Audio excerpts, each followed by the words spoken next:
Hello world, আমি স্নিগ্ধা। কেমন আছো তোমরা সবাই? আমার ব্লগে তোমাদের সকলকে স্বাগত জানাই। আজ রবিবার দুপুর 2টো মতো বাজে। ফ্রিজে বেশ খানিকটা মেথির শাক ছিল, পাতাগুলো শুকিয়ে যাচ্ছিল।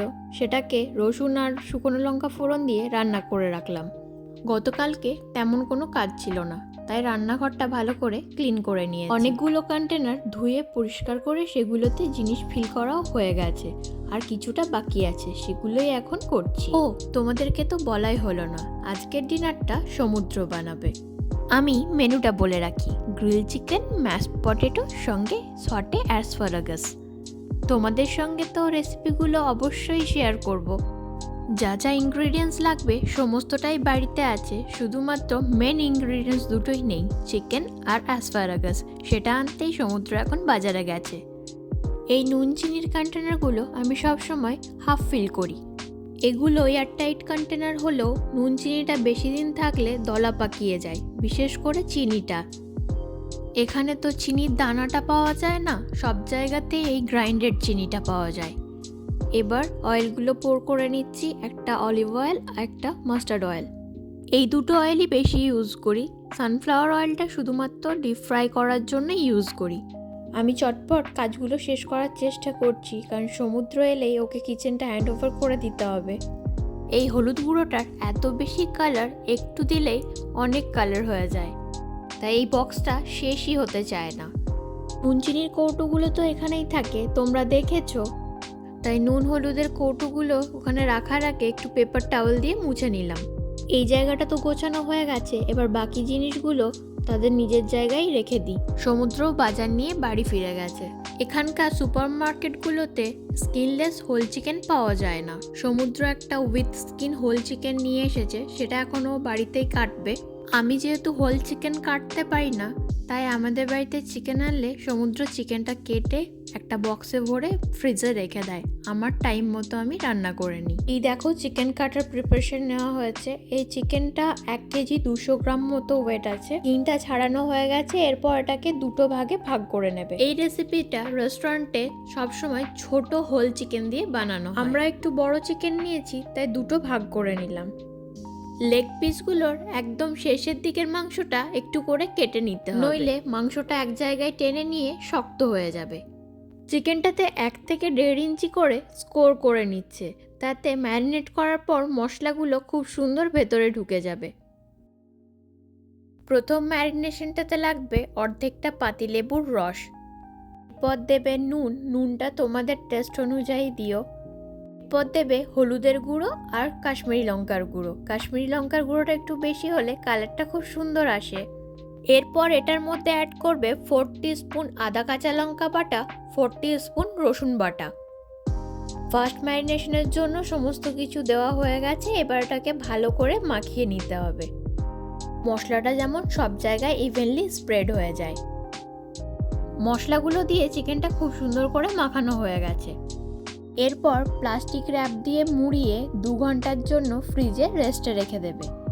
এই রেসিপিটার জন্য একটা স্পেশাল মশলা লাগবে, এখন সেটাই বানাবো। এই মশলাটা তৈরি করতে লাগবে 4টে শুকনো লঙ্কা, 2 টেবিল স্পুন গোটা ধনে, 1 টেবিল স্পুন সামরিচ, 1 টেবিল স্পুন সাজিরে, 4টে ছোট এলাচ, একটা বড় এলাচ, 4টে লবঙ্গ, হাফ ইঞ্চিরও কম একটা দারচিনির টুকরো, একটা স্টার আনিস, একটা জবিত্রী। একটা জবিত্রী মানে ওই 3-4টে পাপড়ি।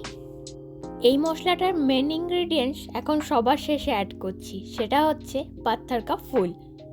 মশলাটা ড্রাই রোস্ট করে ঠান্ডা করে নিয়েছি, এবার এটা গ্রাইন্ড করে নেব।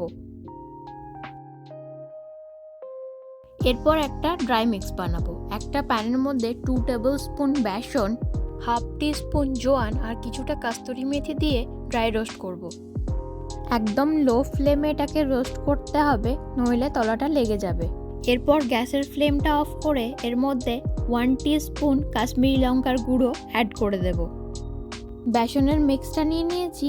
এরপর গ্রাইন্ডেড গুঁড়ো মশলাটা একটা স্ট্রেনারের সাহায্যে ফাইন পাউডার বের করে নেব। সেকেন্ড ম্যারিনেশনের জন্য লাগবে 4 টেবিল স্পুন সর্ষের তেল, 3 টেবিল স্পুন টক দই। সমুদ্র এখন গ্রিক ইয়োগার্ট ইউজ করছে। এখানে দইগুলো খুব ঠিক হয়, তাই আর আলাদা করে হাঙ্কাট বানায়নি। এরপর বেসন আর ভাজা মশলার মিক্সচারটা দিয়ে ভালো করে মাখিয়ে 45 মিনিটের জন্য রেস্টে রাখতে হবে। এরপর ম্যাশ পটেটো বানাবো, তারই প্রিপারেশন নিচ্ছি।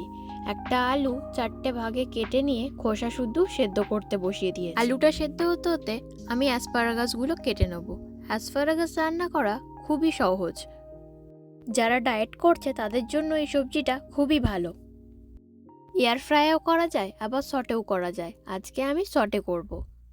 অ্যাসপারাগাস এখন আমাদের দেশেও পাওয়া যায়, সব জায়গায় পাওয়া না গেলেও সুপার মার্কেটগুলোতে পাওয়া যায়। অ্যাসপারাগাসগুলোর নিচের দিকটা কেটে বাদ দিয়ে দিচ্ছি, এগুলো থাকলে ডাঁটার মতো ছিবড়ে বের হয়। এবার ম্যারিনেটেড চিকেনগুলো ওভেনে ঢোকানোর পালা। ওভেনটা 375 ডিগ্রি ফারেনহাইটে প্রিহিট করে নিয়েছে।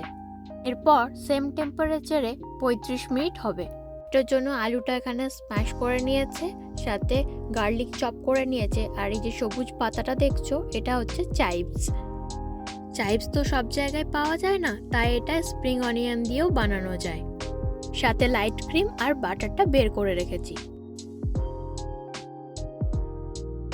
প্রথমে 1 চামচ অলিভ অয়েলের মধ্যে চপড গার্লিকটা দিয়ে দিচ্ছে। গার্লিকটা গোল্ডেন ব্রাউন হয়ে এলে তার মধ্যে ম্যাশ পটেটোটা দিয়ে দেবে। স্ম্যাশ পটেটোটা দেওয়ার পর তার মধ্যেই সঙ্গে সঙ্গে নুন অ্যাড করে দিল। এরপর একটু একটু করে বাটার অ্যাড করতে হবে আর পটেটোটা ফোল্ড করতে হবে। সবার শেষে ফ্রেশ ক্রিম সাথে চাইভসটা দিয়ে আবার ফোল্ড করতে হবে 2-3 মিনিট ধরে। 5 থেকে 7 মিনিটের মধ্যেই রেডি হয়ে গেল ম্যাশ পটেটো। চিকেনটা 35 মিনিট হয়ে গেছে। এবার চিকেনটা বের করে একবার উল্টে দিয়ে আরও 15 মিনিট হতে দিতে হবে। চিকেনটা একটু ছোট হলে 10 মিনিট দিলেই হয়ে যাবে। অ্যাসপারাগাসটা বানানোর জন্য প্যানে একটু অলিভ অয়েল দিয়ে চপড গার্লিকগুলো দিয়ে ভালো করে সটে করে নেব। এরপর এর মধ্যে অ্যাসপারাগাসগুলো দিয়ে ওপর থেকে একটু নুন আর ইটালিয়ান সিজলিং থাকলে তোমরা সেটাও ইউজ করতে পারো। এরপর লো আঁচে কিছুক্ষণ উল্টো পাল্টা করলেই রেডি হয়ে যাবে অ্যাসপারাগাস। কি খুব ইজি তো। গ্রিল চিকেনটা তোমরা প্যানেও বানাতে পারো, শুধু একটু সময় নিয়ে দাঁড়িয়ে থেকে বানাতে হবে। গ্রিল চিকেন রেডি হয়ে গেছে আর এদিকে অ্যাসপারাগাসটাও রেডি হয়ে গেছে। এবার প্লেটিংটা করে নিই।